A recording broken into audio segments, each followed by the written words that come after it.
So today I'm going to talk about the Accuphase E4000 and then compare it to the big brother, the E5000. So the Accuphase E4000 is the second from the top of the line. Now, Accuphase makes both Class A and Class AB integrated amps, as well as power amps as well.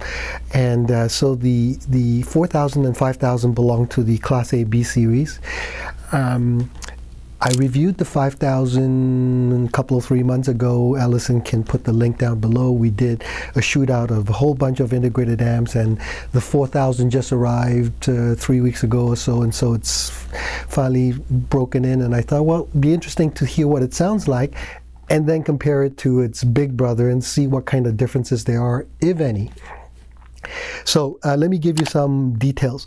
The Accuphase E4000 is $14,999 Canadian. I have no idea what the US price is.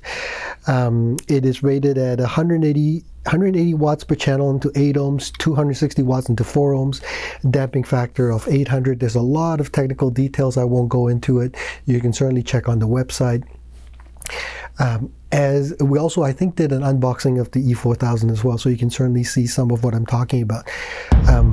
First impressions, superbly made, just like every Accuphase I've touched so far, including the very, their entry level, the E280, just so well made, even to the level of the packaging, double boxed, the way the foam is laid out and even printed, so you know exactly what direction the foam should face and so on. Just really well done. Remote control is solid metal in champagne/gold finish. Just a class act. Everything exudes luxury, as it should. Accuphase is known as Japan's highest example of high-end, or at least one of them. Been around a long time, still under the same ownership. One of the things that Accuphase is known for is that they keep parts for almost everything they've ever made, so they can continually service these products. All right. The other thing also that inspires confidence is when you pick it up, it's solid, heavy, and dense. I don't know how to describe this, but there are some products, for example, that are very heavy, but when you pick it up, somehow the metalwork feels flimsy. Not with the Accuphase. It weighs 54.9 pounds or 24.9 kilograms. All right, let's talk about the sound.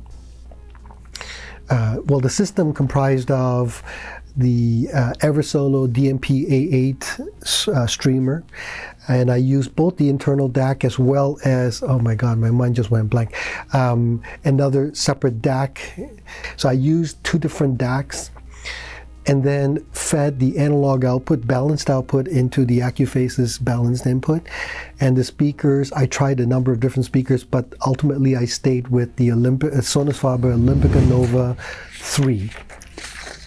So that's a full range speaker that works really well in our smaller room. I wanted to see what this would sound like in a room that is similar in size to what a lot of our clients have in this area of the world. So that room is about roughly 12, 13 feet wide by about 20 feet long, and the false ceiling is 9 feet, but the actual ceiling is 20 feet. So it's actually not a small room in terms of height or in terms of volume, but it's in terms of dimensions, it's somewhat similar to a lot of the rooms that we see around here. My first impressions is that it is definitely an Accuphase. The mid-range, first thing that grabbed me was the mid-range. Very energetic, very clear, has wonderful dynamics in the mid-range. Bass is nice and tight and powerful. Not quite as tight as, say, for example, the Hagel. Not quite as powerful as, say, the Hagel equivalent, but still nice and tight.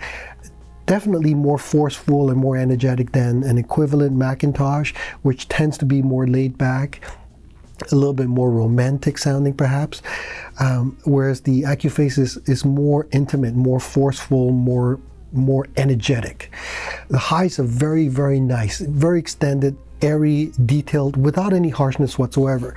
I recently was at a client's house helping him with an Accuphase setup, and we compared it to his previous integrated amplifier, which I won't name, very well known. Many of you have asked me about it, and part of the reason that he bought the Accuphase is because the other unit definitely sounds bright, like literally bright. Not bright in the sense that there's detail, but bright in the sense that there's a tip, there's a accentuation, if you will, and neither he nor I liked it. And again, this has nothing to do with whether or not he liked it. He ended up buying the Accuphase, so really like that.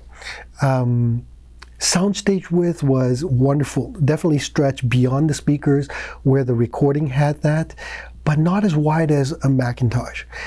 Easily as wide as the Hagel that I compared it to. Depth, however, was definitely better than the Macintosh.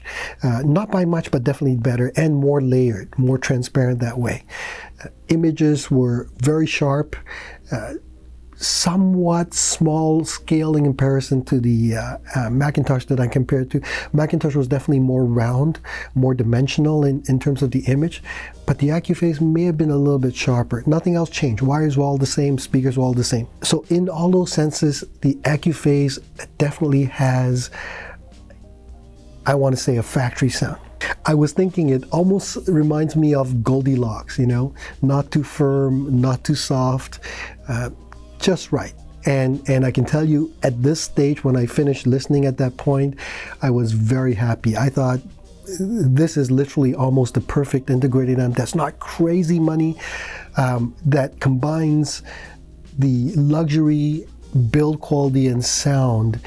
I can certainly see somebody choosing an Accuphase over a Macintosh, or Macintosh over an Accuphase, or a Hagel, whatever it is. It definitely has a place in the store, and I was very happy to see that. The other thing also is that at no point did it misbehave.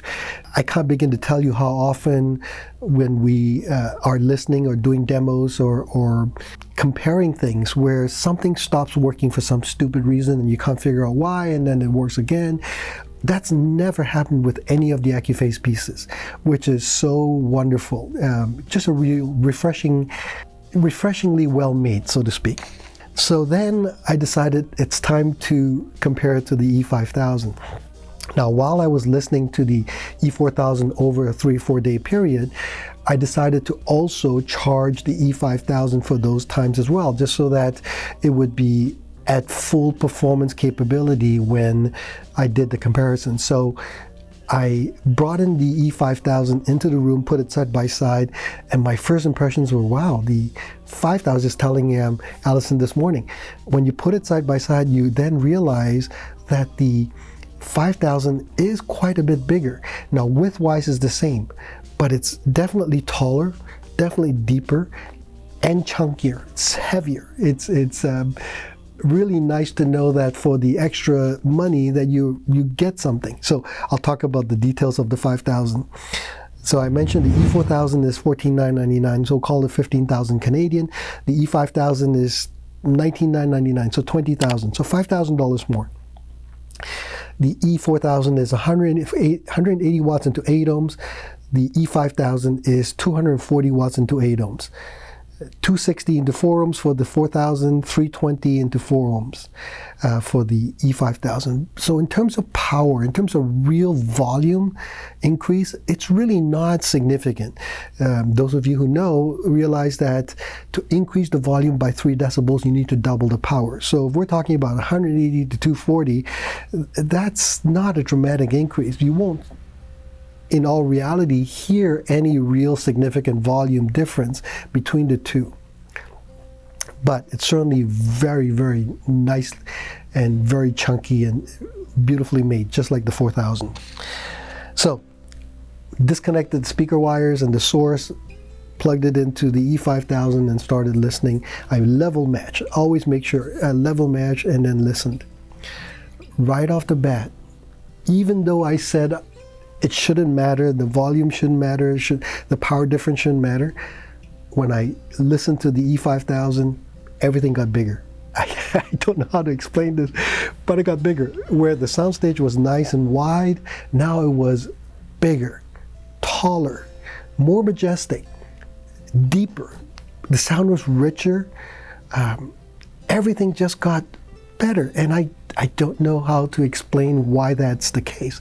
In theory, same circuit, same volume control system, essentially the same power transformer system. One's obviously bigger, bigger capacitors and so on, but it just sounded bigger in every way. It's not a small difference.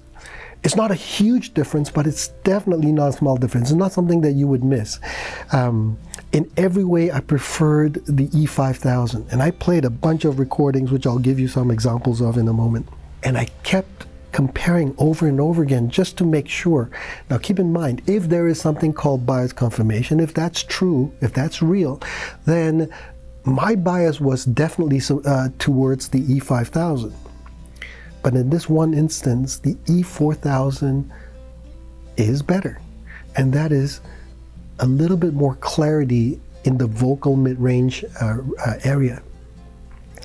Every time I switch back to the 4000, I heard more clarity. It's almost as if a light scrim of cloth was removed. Not, again, dramatic, not night and day kind of difference, but it was definitely obvious.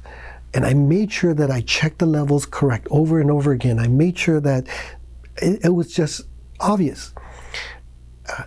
When I listened to, let me give you some musical examples. Keith Richards' Main Offender, the album, and the song specifically is Words of Wonder. When you hear Keith's vocals, you immediately hear more clarity. You hear him mumble a little bit, and then it's so much clearer.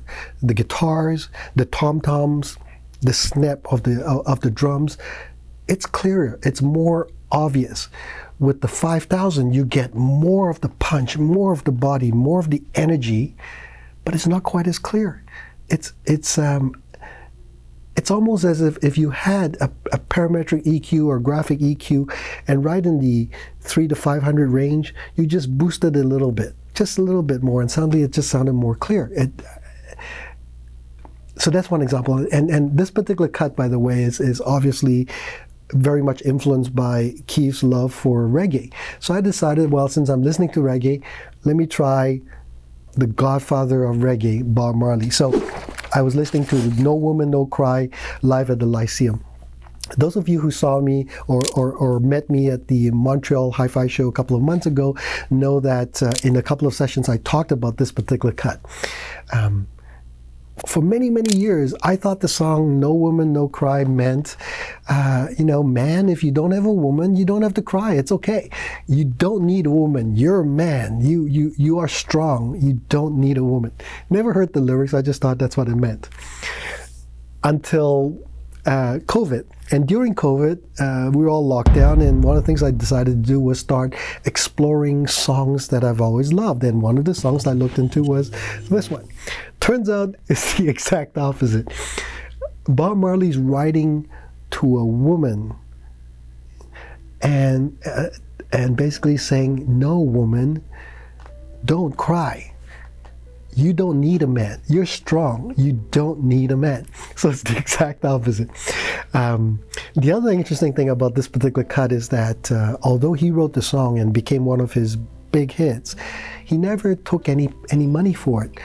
A very close friend of his during that period of time was going through some very bad financial turmoil, and so Bob Marley put him down as the credit for the writing of the song.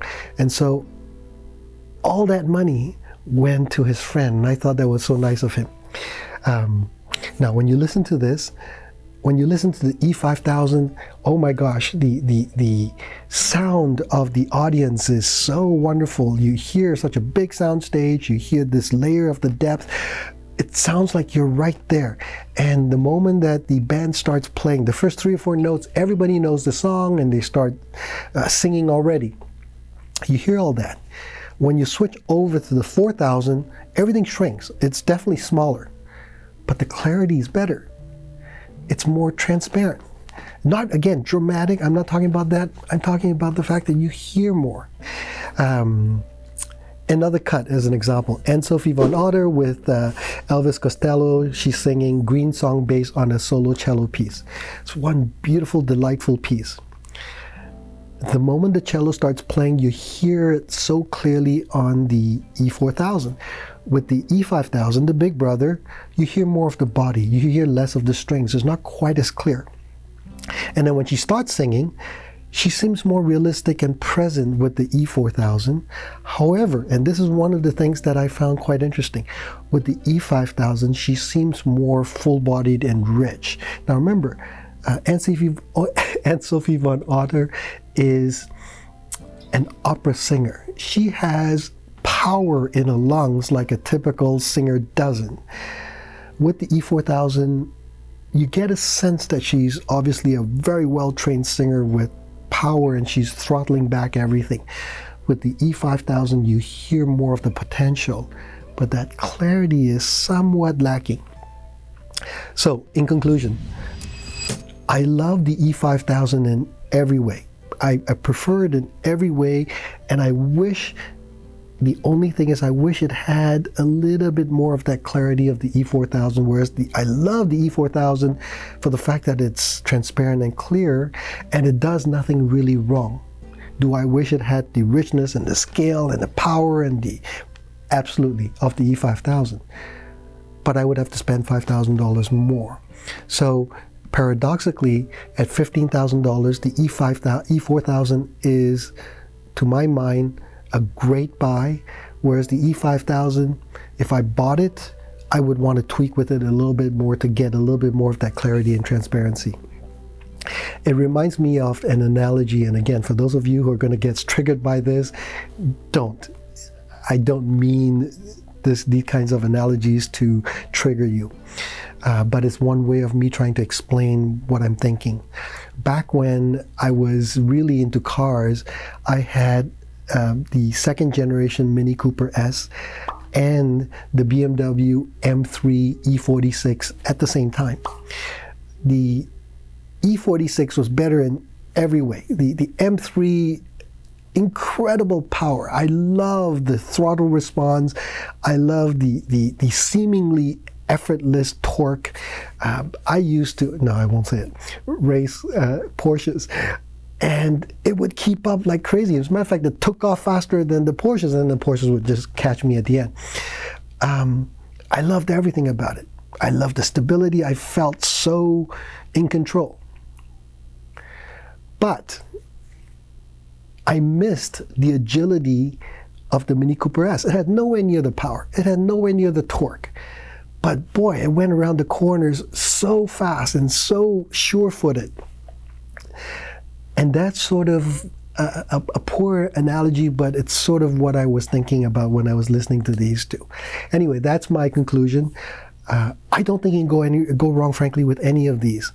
But listen to it for yourself and see what you think.